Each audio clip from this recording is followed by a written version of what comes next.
బెల్లంకొండలో bumper offer 3,75,00,000 KG+2 4 BHK villa కొనండి.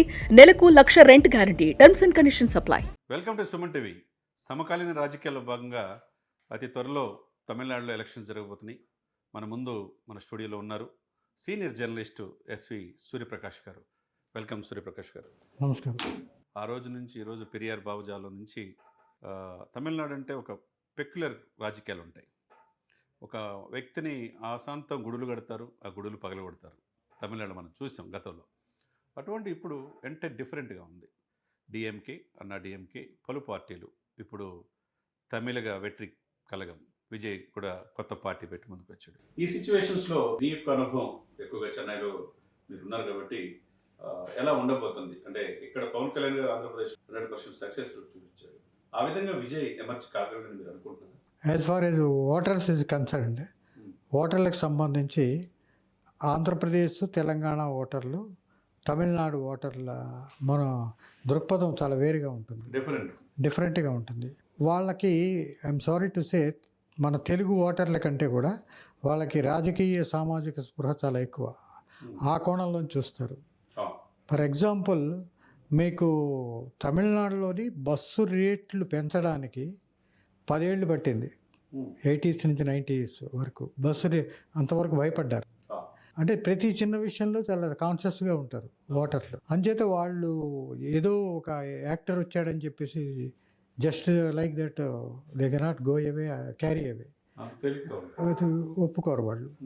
అయితే ఇక్కడ మన విజయ్కి సంబంధించి అతనికి బలమైన అజెండా ఇంకా ఏర్పడలేదు, బలమైన ప్రణాళిక కూడా లేదు.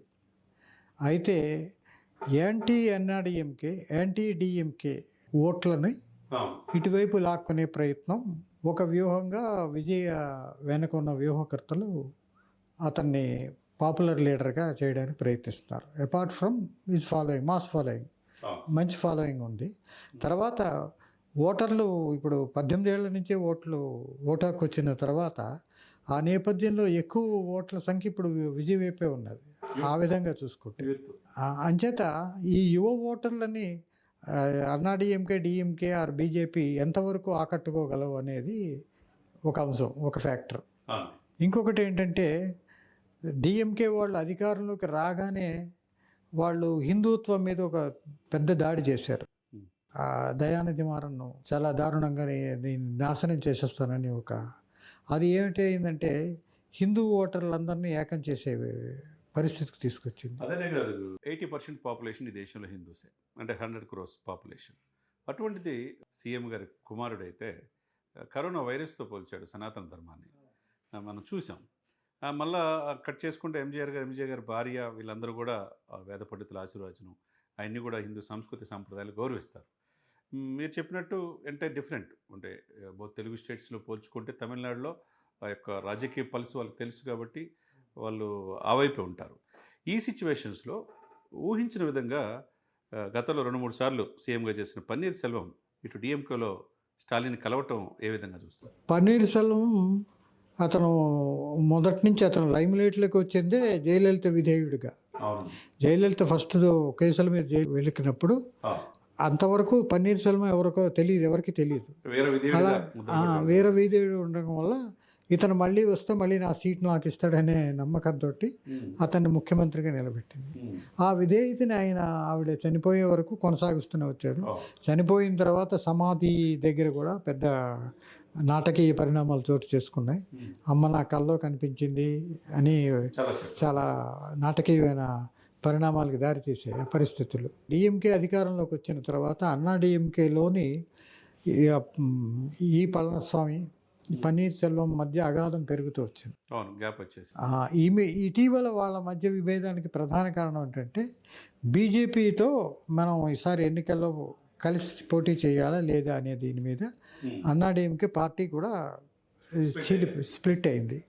సో ఆటోమేటిక్గా పళనిస్వామి బీజేపీ వైపే వచ్చాడు. కానీ దానికి వ్యతిరేకంగా ఈ బీజేపీ అంశాన్ని వ్యతిరేకించడం ద్వారా మనం యాంటీ బీజేపీ ఓట్లను కూడా మనతో తీసుకొని మనం we can take on Palaniswami అని ఆ ఉద్దేశంతో 5,000 పైగా ఓట్లు వ్యక్తిగతంగా తన దగ్గర ఉన్నాయనే ఒక కలర్ ఇవ్వడంతో డిఎంకే వాళ్ళ వ్యూహం కూడా ఏంటంటే అన్నా డిఎంకేని చీల్చాలంటే పన్నీర్ సెల్వం లాగాలని. అతనికి ఎలాంటి ప్రలోభాలు పెట్టారు ఏంటనేది తర్వాత తెలుసు. ఇంకా తెలియదు, ఎందుకంటే 3 సార్లు సీఎం చేసిన వ్యక్తి అంతకు మించిన పదవి ఏమి ఉండదు కదా, అది చూడాలి. సరే, అన్నా డిఎంకే వాళ్ళు చాలా దారుణంగా ఇప్పుడు ఇతను పన్నీర్ సెల్వాన్ని ట్రోల్ చేస్తారు. తిడుతూ ట్రోల్ చేస్తూ సోషల్ మీడియా, తమిళ సోషల్ మీడియా అంతా భయంకరమైన ఇదనమాట, ఇది జరుగుతోంది. ఇదే సమయంలో మీరు అన్నట్టు ఒకవైపు అన్నామలైని బీజేపీ అధ్యక్షుడిగా చేశారు, కొంతమేరకు ప్రయత్నం చేశారు. ఇంతకుముందు ఇక్కడ గవర్నర్గా చేసినామని మళ్ళా అధ్యక్షులు అనుకున్నారు, తర్వాత అయిపోయింది. ఇప్పుడు నైనార్ నాగేందర్ని అధ్యక్షుడిగా ఉన్నాడు. కట్ చేస్తే నైనార్ నాగేందర్ కూడా అగ్రెసివ్ లీడర్ అనేది ముద్రుంది. సరే, ఆ దిశగా వెళ్ళే సమయంలో మొన్న ఉన్నట్టుండి మీరు బయటికి రండి అని చెప్పి ఒక కామెంట్ చేశాడు. దాని పర్యవసానం తర్వాత క్షమాపణ కోరాడు, అది పక్కన పెడితే బీజేపీ పెద్దలు ఎవరు దాన్ని ఇచ్చేయాలి, ఖండించలే. కట్ చేస్తే వారం తిరక్క ముందే సేమ్ అదే ఇష్యూ వాళ్ళ ఇంట్లో వాళ్ళ భార్య విడాకులు కోరితే ఒక హీరోయిన్తో మా హస్బెండ్కి ఇది ఉంది, సంబంధం ఉంది, నేను 2 years నుంచి దీని మీద పోరాడుతున్నా, ఏం మార్పు లేదు అని చెప్పేసి ఆమె కోర్టుకి వెళ్ళింది, చెంగల్పట్టు జిల్లా కోర్టుకి. ఆయన April 28 ఎట్టి పరిస్థితుల్లో విజయ్ని హాజరవ్వమంటున్నారు.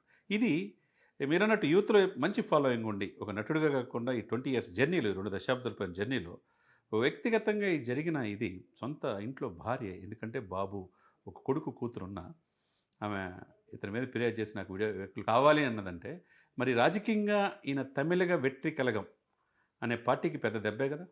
కాదండి, ఎందుకంటే వ్యక్తిగతమైన జీవితం ప్రభావం అనేది రాజకీయ జీవితం మీద ఉండదు. మీరు అన్నట్టు వ్యక్తిగత విషయాలు రాజకీయాలు ముడిపెట్టకూడదు. ఇక్కడ ఏంటంటే సంగీత అనే అమ్మాయి లండన్లో పుట్టింది. ఆ లండన్లో పుట్టి పువ్వా ఉన్కాగే అనే ఒక సినిమా పెద్ద హిట్ అయింది. అది తెలుగులో శుభాకాంక్షలు సినిమా తీశారు. ఆ సినిమా విపరీతంగా అభిమానులు తెచ్చిపెట్టింది విజయ్కి. ఆ లండన్ నుంచి వచ్చిన ఈ అమ్మాయి, వీళ్ళు ఆరిజిన్ శ్రీలంక తమిళిస్ ఫ్యామిలీ. ఈ అమ్మాయి ఏమో వ్యక్తిగతంగా అభిమానించడానికి వెళ్ళి ఆ విధంగా వాళ్ళు 99లో పెళ్లి చేసుకోవడం జరిగింది. అయితే 2 ఏళ్లుగా వాళ్ళిద్దరు కలిసి ఉండడం లేదు, విడివిడిగా ఉంటున్నారు. 2 ఏళ్లుగా అమ్మాయి ఎలాంటి ప్రకటన ఇవ్వలేదు, ఎలాంటి ఆరోపణలు కూడా చేయలేదు ఇతని మీద. కేవలం ఏంటంటే అతను ఇప్పుడు నిన్న చెంగల్పట్టు కోర్టులో దాఖలు చేసిన డైవర్స్ పిటిషన్లో ఇతను నన్ను నెగ్లెక్ట్ చేశాడు, ఇతను చెప్పిన మార్పులే, వివాహేతర సంబంధం ఒక ప్రముఖ నటితో ఉందనేది she never mention the name. అంటే అది కోర్టు వాళ్ళిద్దరికి సంబంధించిన వ్యక్తిగతంగానే అది చూస్తుంది కోర్టు కూడా. అంటే అక్కడ రాజకీయాల్లో కూడా ప్రభావం అంత చూపించుతుందని అనుకోదు. అంటే సూర్యప్రకాష్ గారు, నేను చెప్పేది ఏంటంటే ఈయన జననాయకన్ ఇప్పుడు మనం రిలీజ్కి ఉంటే మనం సెన్సార్లో ఎన్ని రకాలుగా ఇది అవుతుందో మనం చూసాం. తర్వాత ట్యాక్స్ కూడా ఎగ్గొట్టారని 1.5 ఆ కారుది మనం చూసాం. ఇప్పుడు ఇది ఇంకోటి ఇది యాడ్ అవుతూ ఉంది, అంటే దెబ్బ మీద దెబ్బ ఈయనకి పడతా ఉంది. అవునవును. ఈ సిచ్యువేషన్స్లో నేననేది ఏంటంటే, ఇప్పుడు తమిళనాడులో వచ్చేతలకి ఒకవైపు ఏర్పాటువాదం పాయింట్ ఆఫ్ వ్యూ కట్ చేస్తే హిందూ మనోభావాలు, హిందూ టెంపుల్స్ అన్నీ తమిళనాడులో ఎక్కువ ఉంటాయి. అదే సిచ్యువేషన్స్లో దానికి వ్యతిరేకత అనేది మీరు చెప్పినట్టు ముద్రపడిపోయింది డిఎంకేకి. ఇదే సిచ్యువేషన్స్లో మురుగన్ సమావేశానికి మురుగన్ వాళ్ళ ప్రైవేట్ ల్యాండ్స్లో కూడా వాళ్ళ యొక్క దీపం ఆరాధన చేసుకోకూడదని చెప్పేసి కోర్టు యాక్సెప్ట్ చేసినా ఒప్పుకోపోతే అక్కడికి చీఫ్ గెస్ట్గా పవన్ కళ్యాణ్ గారు వెళ్ళారు. బీజేపీ, ఆర్ఎస్ఎస్ మొత్తం కూడా సపోర్ట్ చేశారు. మరి ఎన్ని కూడా హిందూ ఓట్లు ఇప్పుడున్న అధికార పార్టీకి దూరం అవుతాయి అంటే కరెక్ట్ అనిపిస్తుంది కదా? అవుతాయి, డెఫినెట్గా అవుతుంది. రేపు ఎన్నికల్లోనే డిఎంకే ఓట్లు శాతం కోల్పోయిందంటే దానికి కారణం యాంటీ హిందూ ఇదే. ఎందుకంటే ఇప్పటికీ హిందూ ఓటర్లు ఎక్కువ ఉన్నారు. ఇంతకు ముందు ఏంటంటే హిందూ ఓటర్లోని ఈ ద్రవిడ భావజాలం ఉండేది. ఇప్పుడు ఆ ద్రవిడ భావజాలాన్ని అధిగమించి ఇప్పుడు వాళ్ళు డిఎంకేని వ్యతిరేకించే పరిస్థితికి వచ్చారు. అప్పుడు మీరు అన్నట్టు ఇప్పుడు పన్నీర్ సెల్వం ఒకవేళ వెళ్ళినా, విజయ్ చంద్ర గారి టీము వెళ్ళినా, చనిపోయిన విజయ్ చంద్ర గారి టీము, ఆ పార్టీ వాళ్ళు కూడా డిఎంకేని సంప్రదించారు. ఇప్పుడు కట్ చేస్తే ఇక్కడ ఉన్నది ఏంటంటే క్లియర్ కట్గా బీజేపీ వ్యూహాత్మకంగా అడుగులేస్తుంది. ఇప్పుడు నైనార్ నాగేంద్ర అధ్యక్షుడిగా పెట్టింది, తర్వాత అన్నామలై ఉన్నారు, తర్వాత మాజీ గవర్నర్ అక్కడ ఉన్నారు. దీంతోపాటు బీజేపీ ఊహించిన విధంగా పక్కనున్న కేరళలో కూడా మనం కోయంబత్తూరు ఇటువంటి చాలా నగరాలు కూడా మేయర్ సీటు కూడా వచ్చింది. ఈ సిచ్యువేషన్స్ ఆ సేతు హిమాచలం విస్తరించిన బీజేపీ తమిళనాడు మీద దృష్టి పెట్టి తమిళనాడులో పాగా వేయడానికి ఇప్పుడున్న పరిస్థితిని చాలా చక్కగా చాకచక్యంగా ఉపయోగించుకునే ప్రయత్నం చేస్తుంది. ఎందుకంటే అన్ని వీళ్ళకి కలిసి వచ్చినట్టుగా ఒకవైపు దక్షిణ భారతదేశంలో మోస్ట్ ఎమర్జింగ్ లీడర్గా ఎదుగుతున్న పవన్ కళ్యాణ్ నాట్ ఓన్లీ తెలుగు రాష్ట్రాలే కాదు ఈయన పవన్ గారు తుఫాన్ అన్నారంటే ఆయనకి బహుభాషలు ఆనాటి పివి నరసింహారావు గారు 14 భాషలు వచ్చు, ఈయన కూడా 6-7 భాషలు వచ్చు, తమిళ్ కూడా బాగా వచ్చు. ఎందుకంటే మురుగన్ సమావేశాన్ని ఆయన చీఫ్ గెస్ట్గా పిలవటం, పలు సందర్భాల్లో దేవాలయాలు సందర్శించడం, అవును. రేపు ఎలక్షన్ కూడా పవన్ కళ్యాణ్ గారు స్టార్ క్యాంపెయిన్గా కూడా ఉపయోగిస్తారంటున్నారు. మరి ఎన్ని కలిసి వస్తాయి? పళనిస్వామి కావచ్చు, అన్నాడీఎంకే కావచ్చు, పళనిస్వామి కావచ్చు, బీజేపీ కావచ్చు, మీరు అన్నట్టు హిందూ సనాతన ధర్మం కోరుకునే వాళ్ళు కావచ్చు, ఇవన్నీ కలిపి ఒక కూటమిగా ఏర్పడితే డిఎంకే పార్టీకి పెద్ద దెబ్బ అవుతుంది కదా. డిఎంకే దెబ్బ అవుతుంది. కానీ Vijay has his own following, own ఒక చంక్ ఆఫ్ ఓట్స్. అవి ఎంతవరకు ఉంటాయనేది రేపు ఎన్నికలు ఫస్ట్ ఎలక్షన్స్ కాబట్టి మనకు తెలియదు. ఇప్పుడు రాజకీయాలు ఎప్పుడు ఎలా ఉంటుందో తెలియదు. రేపు విజయ్ కూడా బీజేపీని చెంత చేరితే అతను అంటే ఒకవేళ కాదు ఒకవేళ కాదు. ఇప్పుడు నేను ఒక వారం రోజుల కిందట నేను అక్కడ రాజకీయ వర్గాల్లో చూసిన దీన్ని బట్టి అధికారంగా పంచుకునే ఇది కాకపోయినా సీట్ల పంపిణీ విషయంలో విజయ్తో బీజేపీ అలయన్స్ అవ్వచ్చు. అదైతే కనుక మీరు అన్నట్టుగా దెబ్బే, స్టాలిన్కి పెద్ద దెబ్బే. ఎందుకంటే స్టాలిన్ కుమారుడు కావచ్చు, కొన్ని స్టెప్స్ హిందువుల పట్ల, దేవాలయాల పట్ల, కోర్టు తీర్పులు కూడా ధిక్కరించే విషయంలో కావచ్చు. అంతేకాకుండా యాంటీ ఎంకంబెన్సీ ప్రభుత్వ వ్యతిరేకత కూడా పెరిగింది, అవకాశం ఉంది, పెరిగింది.